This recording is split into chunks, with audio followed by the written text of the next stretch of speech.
Kung naghahanap ka ng lechon pero hindi masakit sa bulsa, mga putahing mapapa-extra rice ka, ito lang yan kay Lechon Express sa Tondo, Gagalangin. Nasa pagitan lang sila ng Jollibee, Gagalangin at 7-Eleven. Sa kantong ito, makikita mo na talaga agad na mas pinalaki at mas pinalawak daw ang kanilang space at mas pinabilis daw ang kanilang service. Dahil lagi talaga silang dinudumog dito. Hi guys, let me show you something. Masasabi ko talaga guys na puputok ang batok niya dito sa lechon nila. Dahil rinig na rinig nyo naman kung gaano siya ka-crispy. At sunod na nga sa amin itong lechon kare-kare na may kapartner na bagoong na puno ng laman. Lechon paksiw, lechon sisig. Tara, samahan nyo ko, tikman na natin.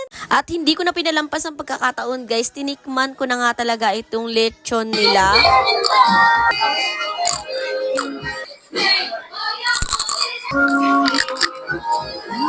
Sobrang sarap. Mapapapalakpak ka talaga sa sarap mga mi. Sobrang nag-enjoy din dito talaga yung asawa ko. Open nga pala sila guys 5 p.m. to 11 p.m. Tuesday to Sunday.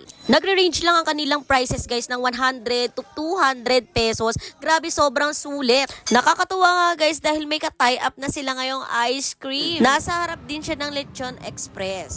Yung ice cream namin, presyong pangmasa at para sa mga estudyante. Presyong masa nga guys dahil 10 pesos lang itong hawak kong ice cream.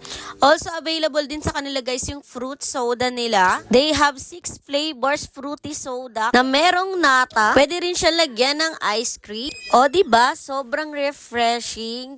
So ano pang hinihintay nyo guys? Tikman nyo na ang Lechon Express ng Tondo.